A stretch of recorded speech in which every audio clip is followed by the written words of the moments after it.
Assalaamu calaykum. Waa mar kale barnaamijkeena taariikhda dunida. Maanta waxaan soo gudbin doonaa 10 dal Afrika u dhaqaalaha badan ama wajiibka buuran. Afrika waa mid ka mid ah qaaradaha ugu korriinka badan adduunka.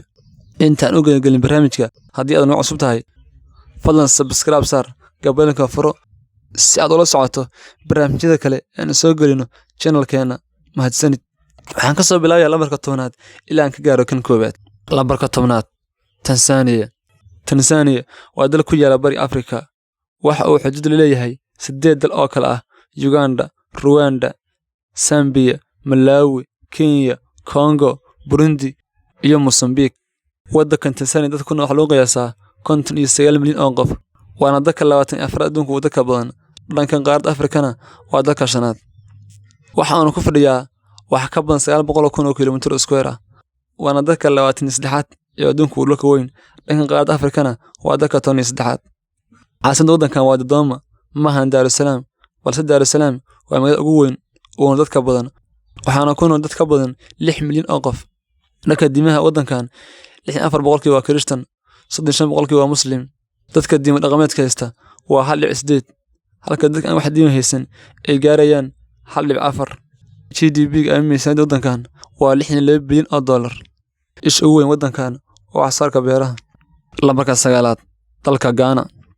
Dalka Ghana waxa uu dhacaa galbeedka qaaradda Afrika. Waxa uu xuduud la wadaagaa wadamada Ivory Coast, Burkina Faso iyo Togo. Ereyga Ghana waxa uu taagan yahay boqorka dagaalyahanka. Dalka Ghana dadka ku nool waxa loo qiyaasaa 30 milyan oo qof. Waana dalka 47aad ee adduunka ugu dadka badan. Dhankan qaaradda Afrikana waa dalka 13aad. Baaxadda uu ku fadhiyo waddankan waa wax ka badan 200,000 kiiloomitir square ah. Accra waa caasimadda waddanka, waana magaalada ugu weyn uguna dadka badan. Dhanka diimaha waddankan 71% waa Kirishtan, 17% waa Muslim. Dadka diimo dhaqameedka aaminsan waa 5.2. Dadka aan wax diin haysan waa 5.2. Luqadda rasmiga waddankan waa English. GDP-ga ama miisaaniyadda waddankan waa 70 bilyan oo dollar. Lambarka 8aad, Itoobiya. Waddanka Itoobiya waxa uu dhacaa bariga qaaradda Afrika. Waxa uu xad la wadaagaa Kenya, Suudaan, Soomaaliya, South Sudan, Eritrea iyo Djibouti.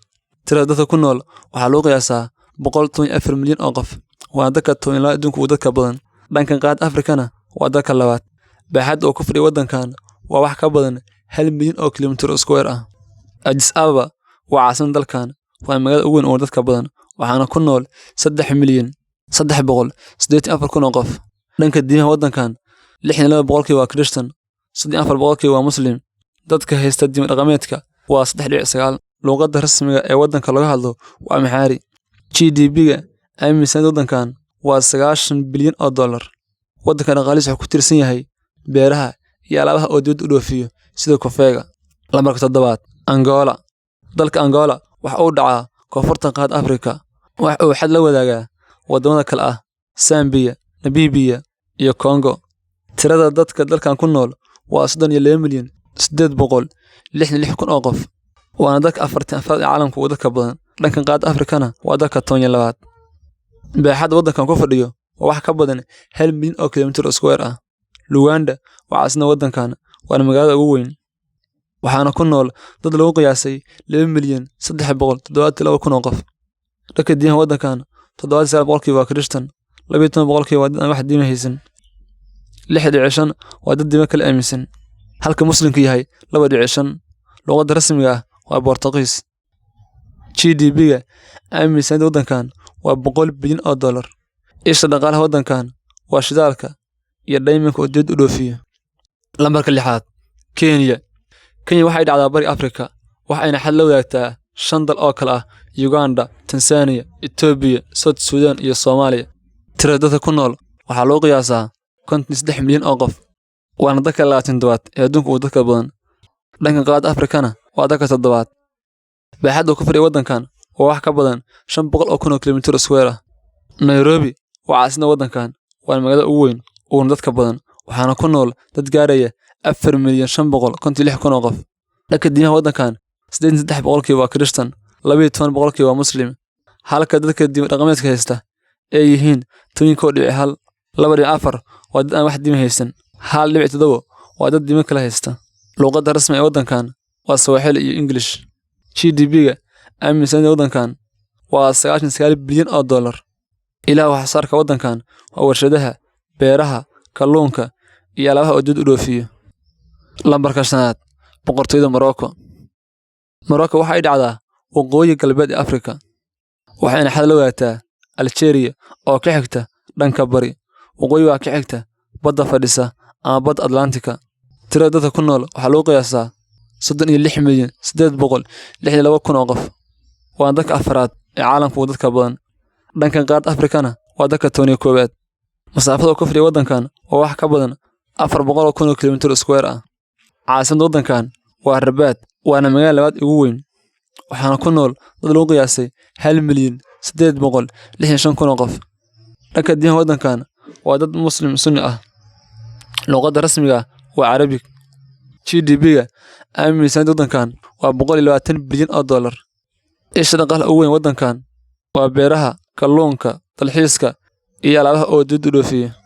Lambarka 4 Algeria. Dalka Algeria waxa uu dhacaa waqooyiga Afrika.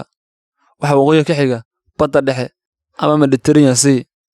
Waxa uu xad la wadaagaa 6 waddan oo kala ah Morocco, Mali, Liibiya, Tunisia, Mauritania iyo Niger. Dhulka dalkan 80% waa saxare lama degaan ah. Tirada dadka ku nool waxaa lagu qiyaasaa 43,851,000 oo qof. Waana waddanka 33aad adduunka ugu dadka badan. Dhanka qaaradda Afrikana waa dalka 9aad. Dalka Algeria waa dalka ugu dhulka weyn qaaradda Afrika. Waxaana badkiisa gaarayaa 2,381,000 kilomitir square ah. Waxaana kaalinta wanaad kaga jiraa waddamada ugu dhulka weyn adduunka. Caasimadda waddankan waa Algiers, waa magaalada ugu weyn oo dadka badan. Waxaana ku nool dad lagu qiyaasay 3,700,000 oo qof. Diinta waddankan waa Muslim. Luqadda rasmiga ah ee waddankan laga hadlo waa Arabic. GDP-ga ama miisaaniyadda waddankan waa 183 bilyan oo dollar. Isha ugu weyn ee dhaqaalaha waddankan waa badaroolka iyo gaaska dabiiciga ah. Dalka 3aad Masar ama Egypt. Masar waxa ay dhacdaa waqooyi bari ee qaaradda Afrika.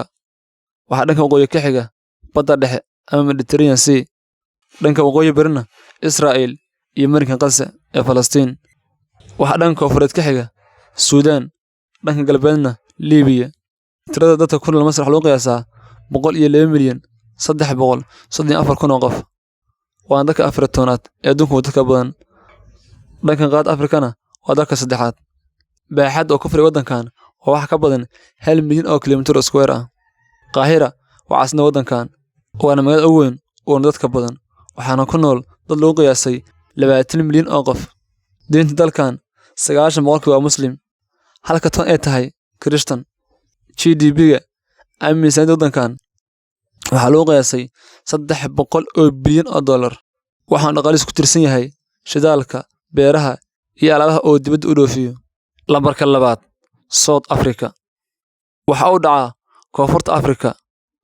Wax ayna xad la wadaagtaa dalalka Zimbabwe, Mozambique, Namibia, Botswana, Lesotho iyo Swaziland. Tirada dadka ku nool waxaa lagu qiyaasay sanadkan 2020 59 milyan oo qof. Waana dalka 25aad ee adduunka ugu dadka badan. Dhanka qaaradda Afrikana waa dalka 5aad. Baaxadda oo ku fadhiya waddankan waa wax ka badan 1 milyan oo kilomitir square ah. Waana dalka 9aad ee Afrika ugu dhulka weyn. Caasimadda waddankan waa Pretoria, laakiin magaalada ugu weyn oo dadka badan waa Johannesburg. Waxaana ku nool dad ka badan 5,635,000 oo qof. Dhanka diimaha dalkan 81.2% waa Kirishtan. 15% lama oga diintooda. 3.2 waa dad diimo kala haysta, halka 1.9 Muslimku yahay. GDP-ga ama miisaaniyadda waddankan waa 371 bilyan oo dollar. Isha dhaqaalaha ka soo gala waddankan waa alaabaha oo dibadda u dhoofiyo sida diamond-ka, dhuxusha iyo dalagyada beeraha.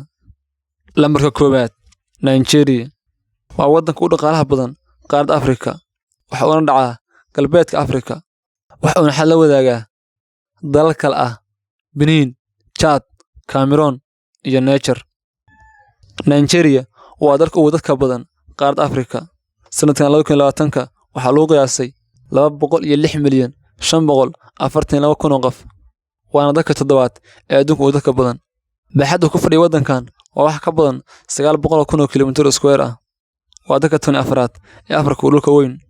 Magaalada ugu weyn waddankan waa Lagos, waxaana ku nool dad gaaraya 13,904,000 oo qof. Halka caasimaddu tahay Abuja, waxaana ku nool dad gaaraya 3,090,000 oo qof. Dhanka diinta waddankan 50% waa Muslim sun u badan, 40 waa Kirishtan, 10 kale waa dad waxyaabo kala aaminsan. Waddankan waxaa laga hadlaa 500 oo luqadood, laakiin luqadda rasmiga ah waa English. GDP-ga ama miisaaniyadda waddankan waa $420 bilyan. Waddankan wuxuu ku tiirsan yahay batroolka iyo gaaska uu qani ku yahay.